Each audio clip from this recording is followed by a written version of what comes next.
So Facebook fan page. Set up a fan page on Facebook. Use your own Facebook login. Don't create a separate one. And, you know, try to remember 16 different logins. I have about 400 Facebook fan pages on, no, not that many, 30 on my account, and it's manageable. Import your RSS feed using the Notes application, because the Notes application is one of the few that people can't block. So they'll actually see your blog entries. Beg, plead, and con 25 friends to fan your page. Anyone know why I said 25? Sean! That's the number you need to get a custom URL. Thank you. Yes. If I had a price. So that allows you to name your page. So you go to, once you have 25 fans, yeah, I'd have to wait 10 minutes. Go to facebook.com/username, name your page, just like you did with your profile. It's the same thing. And I assume everyone here has named their profile on Facebook. If not, it's the same URL. Enable all posts to show on the wall. This is one of the things that ticks me off about Facebook fan pages. Is by default, the only thing that shows up is the stuff you put in there. If somebody wants to see what other people have said, other than their comments to what you said, then they have to click on another button that says all, you know, WordCamp Victoria and friends and fans, which is ridiculous. It should, in my view, it should be the other way around. The default should be everybody, but that's the way Facebook works. Very simple way to set it. If you don't know what that is, feel free to send me a message. I'm always happy to help. Create an event off the page. If your event is free, use this as the RSVP. Everyone's on Facebook anyway, except my mom. I don't want to talk about it. Put a nice picture up. Invite people to the event. Send out personal invitations. Is there somebody you know in your network that should go to this event? Okay, yeah, you click on their face, you know, in Facebook, and pray to God that they actually care or notice what you sent them. Don't, you know, send them an email. Because a lot of people aren't like me, where they have their Facebook mail automatically forwarded to their inbox. They maybe log into Facebook once every 3 weeks. I had this happen with another event where people were like, oh yeah, I hadn't logged into Facebook for a month, so I didn't know about it. Well, you know, there are people like that within our network. So send them a personal invitation. And you know, by personal I mean write a nice invitation. Dear John, copy it to Notepad, paste it, change the name to Kathy. And of course, you know, a little thing at the bottom saying, thank you and I love you. All right, LinkedIn, change your status to an announcement about the event with a short link. Why do this? Because most people on LinkedIn get a digest of what their friends are doing every week that shows up in their email. Everybody seen that? Yeah. Nobody? Okay. Am I the only one that gets that? So when you update your status, it will come in that email, and I actually read the thing every week when it comes, and see what people are up to.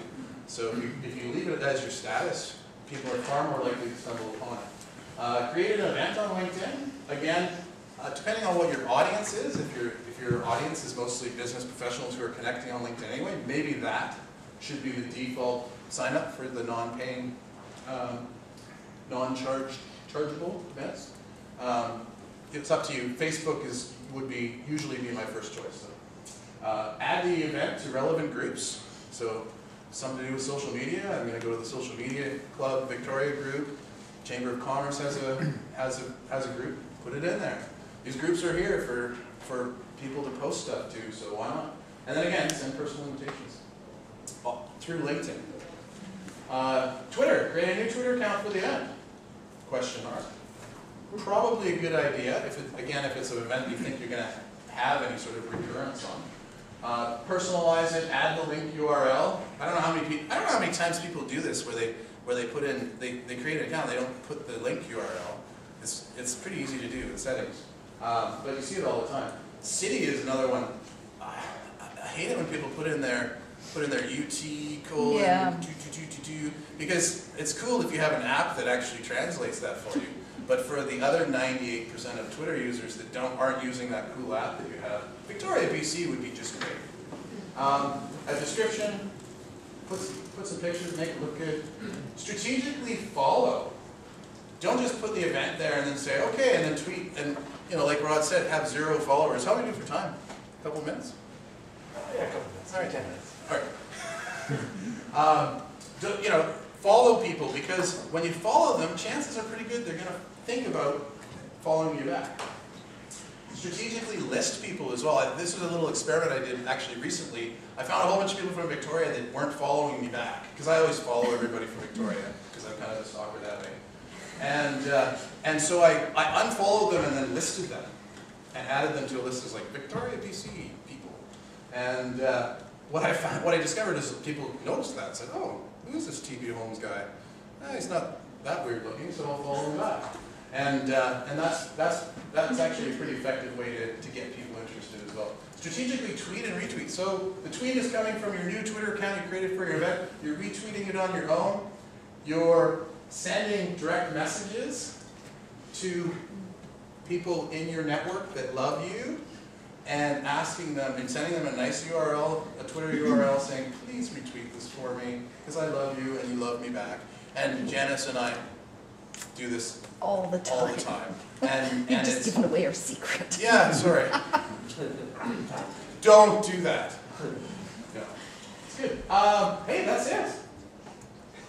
Event links, strategically tweet. Yeah, and tweet all your links too. I mean, you got 140 characters. It's lots. So put a link in there to your Facebook page and your, everything else. Put in hashtag YYJ, maybe the occasional hashtag Victoria BC, because the diehard tweeter people will get that and retweet that to their network. So that's it. Hope you enjoyed the.